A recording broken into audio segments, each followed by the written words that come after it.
Untuk kucing-kucing jantan diharapkan bisa dimulai dari bagian ekor. Kenapa? Karena di bagian ekor itu bagian yang sangat berminyak. Jadi kita bisa mulai di bagian ekor dulu.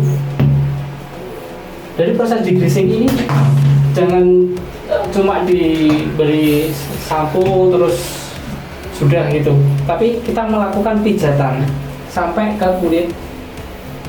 Itu karena minyak itu kan awalnya di kulit, jadi kita membersihkan minyak yang ada di kulit dulu. Kita pijat-pijat ringan saja.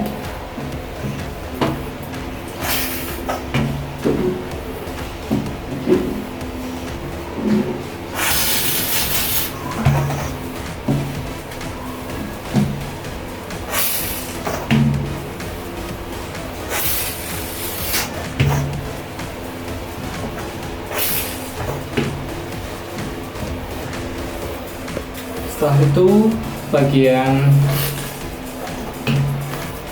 leher,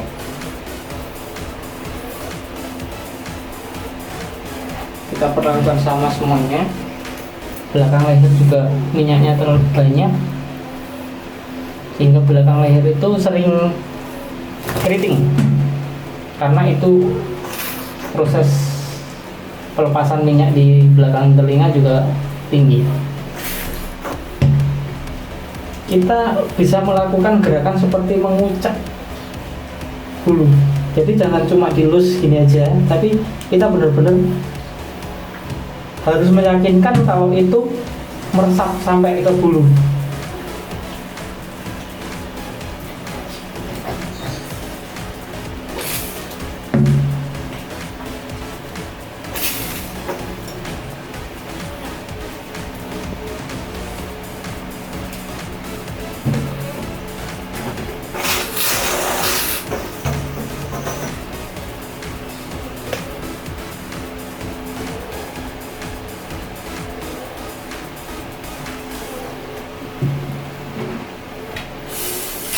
Terus bagian bawah terutama ini sangat keriting, jadi kita bisa memulai dari tempat-tempat yang benar-benar membutuhkan dulu.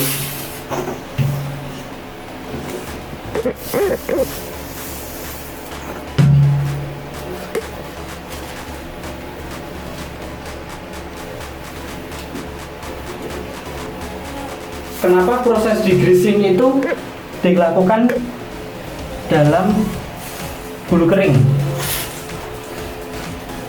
Karena satu, untuk meminimalisir tingkat stres, karena dia tidak langsung terkena dengan air yang begitu banyak,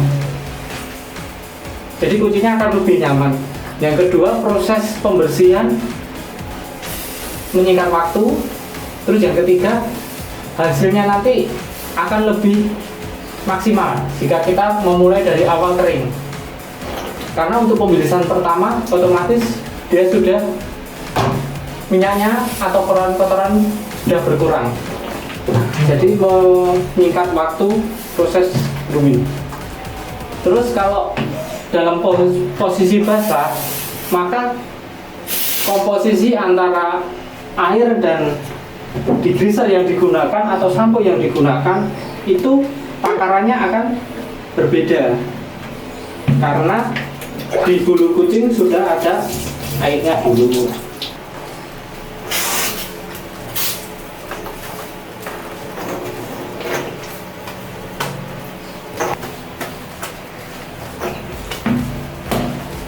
Pijat-pijat di seluruh tubuh, pastikan semua bagian terkena degreaser.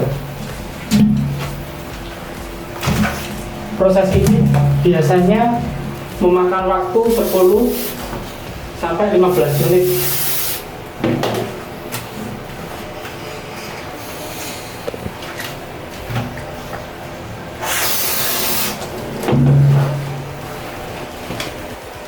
Di sini kita juga sambil bisa mencari bagian-bagian apakah ada gimbal yang tersisa atau kotoran-kotoran yang masih menempel. Kita bisa hilangkan di proses degreasing.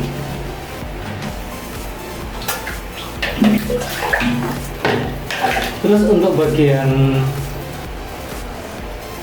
muka ini kita menggunakan sikat gigi agar lebih bersih. Biasanya kita menggunakan baby shampoo yang tidak pedih di mata. Setelah dirasa cukup, kita melakukan pembilasan pertama, pembilasan degreaser ini. Saya biasa menggunakan bak seperti ini atau menggunakan liter box ukuran besar. Kita siram dari segayung bibit gayung dulu,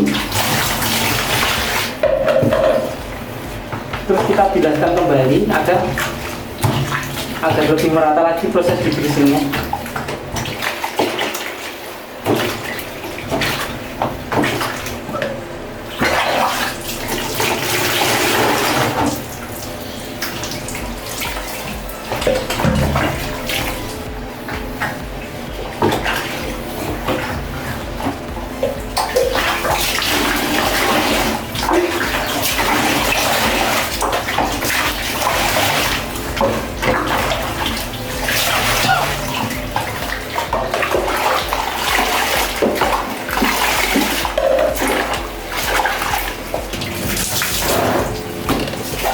Setelah itu kita bilas sampai benar-benar residu degreaser itu hilang. Di bagian sini sebenarnya sudah terlihat apakah proses degreasing itu maksimal atau belum. Jika belum, maka kita bisa mengulangi bagian-bagian yang belum maksimal. Kita bisa cek dulu apakah masih ada yang keriting.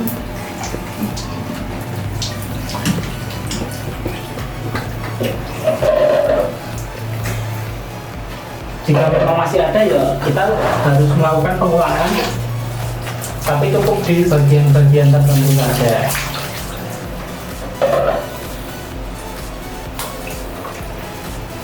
Oke, seperti ini masih kurang, maka harus diulang.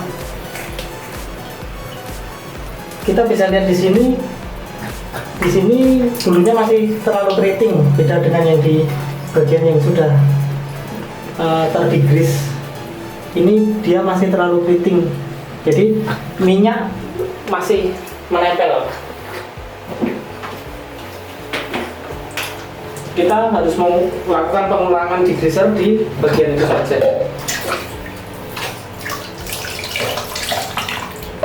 Dan untuk takaran bisa diper kecil, jadi 1:5.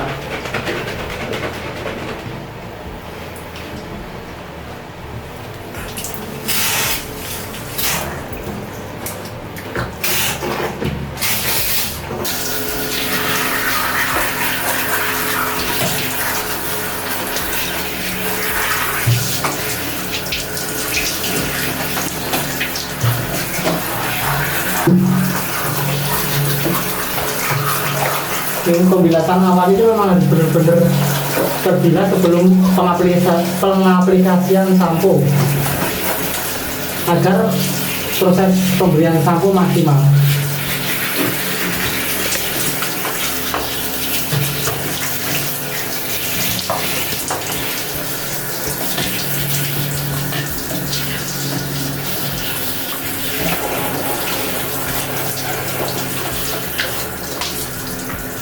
Di sini sudah bisa terlihat kalau bulu itu sudah jatuh sempurna, maka minyak yang ada di bulu sudah berkurang banyak. Bisa dilihat bulu jatuh.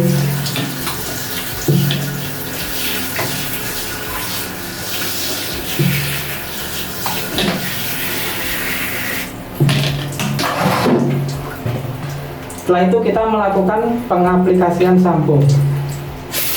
Kita bisa menggunakan busanya atau airnya, tidak begitu masalah. Karena memang sampo ini memang sudah ada takaran untuk pendilutan atau istilahnya itu pencampuran.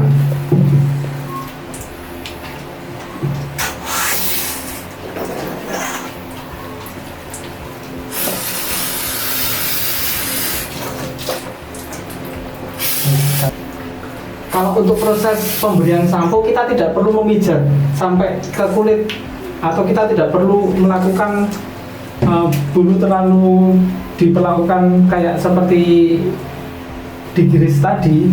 Kita hanya perlu mengelusnya, memastikan aja meresap.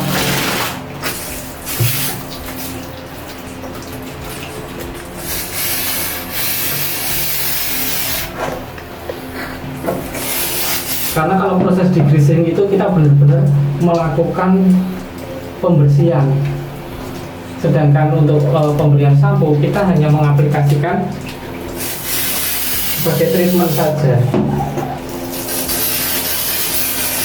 Untuk pemberian sampo bisa dilakukan mulai bagian mana dulu, tidak terlalu menjadi masalah. Sebenarnya akan lebih bagus kalau kucing itu mau direndam saat pembilasan. Tapi karena kucing ini tidak terlalu suka untuk berendam, maka juga kita harus jangan dipaksa buat berendam karena takut dianya juga stres dan tidak nyaman. Kita melakukan grooming juga harus mengikuti kucingnya, buat dia senyaman mungkin. Jangan sampai kalau dipaksa nanti dia akan stres, bisa sampai menggigit atau mencakar. Proses shampooing ini sama juga, sekitar 10-15 menit sampai merata, sampai sampo itu meresap ke bulu, baru kita melakukan pembilasan lagi.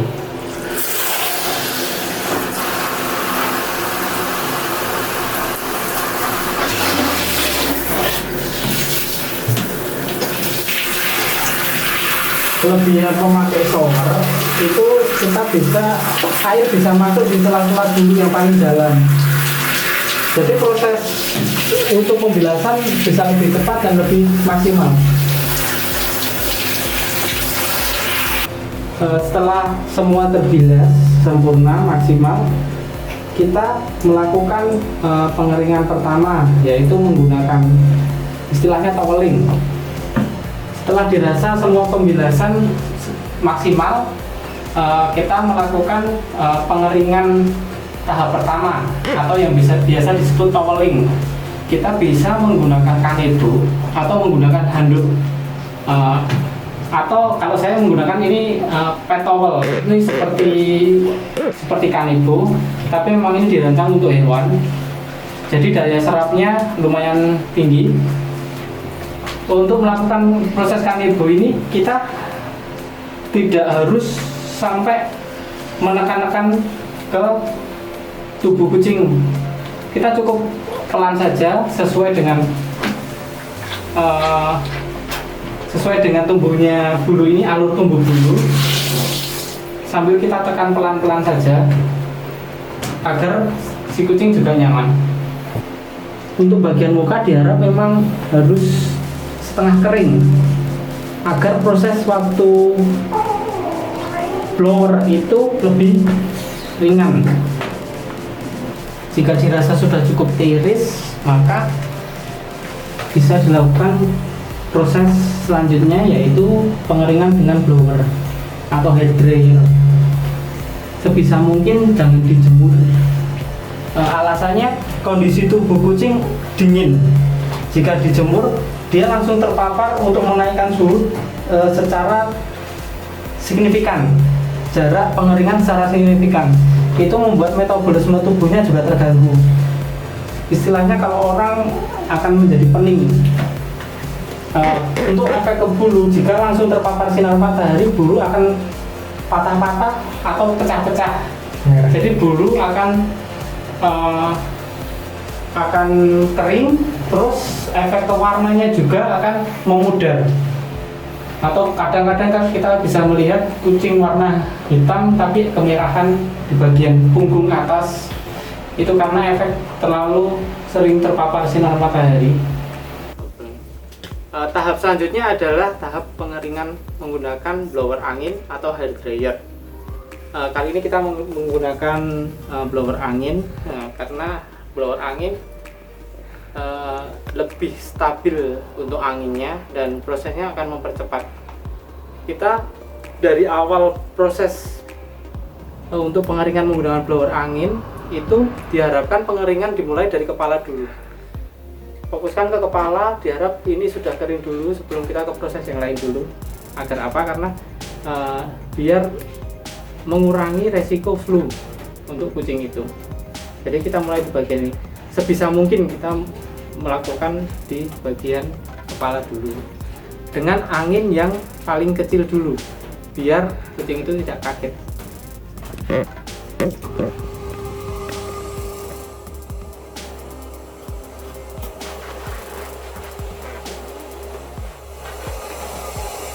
Pada proses pengeringan ini fungsi slicker itu sangat berperan, jadi mempermudah proses pengeringan, mempercepat juga, dan bisa membentuk volume dari bulu itu tersendiri. Jadi nanti pada hasil akhirnya bulu akan terlihat lebih mengembang. Kalau dalam proses kita memblower, kita menggunakan slicker.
Oke, kalau semuanya itu udah selesai pengeringan, tahap akhir yaitu penyisiran.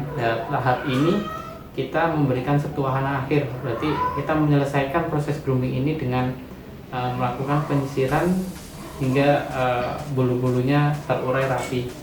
Dalam proses penyisiran kita, saya terutama itu menggunakan bantuan berupa bedak bayi. Fungsi bedak bayi ini satu, agar memaksimalkan proses grooming itu sendiri, karena dikhawatirkan masih ada minyak-minyak tersisa yang ada di bulu, itu bisa terangkat juga dengan adanya pemberian bedak ini. Juga mempermudah proses penyisiran.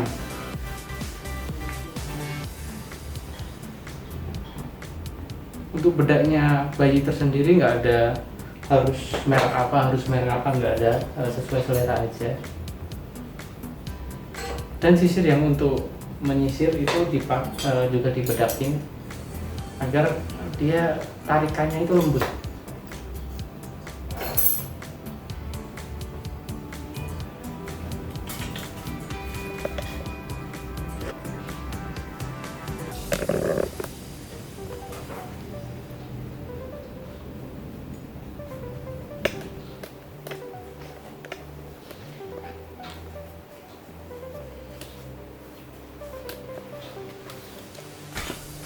sudah tampak beda bagian bawah daripada tadi sebelum mandi.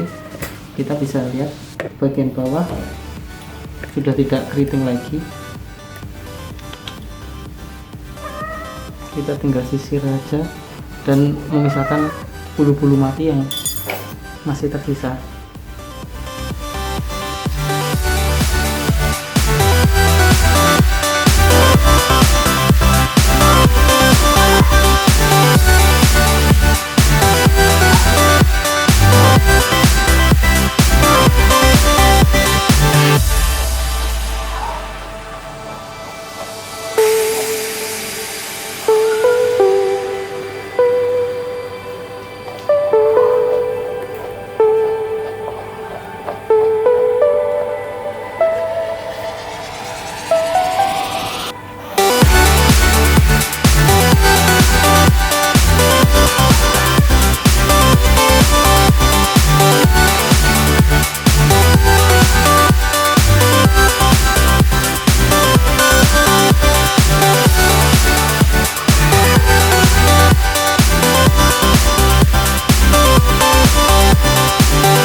Terurai seperti ini, digoyang-goyangkan maka dia akan terurai bebas.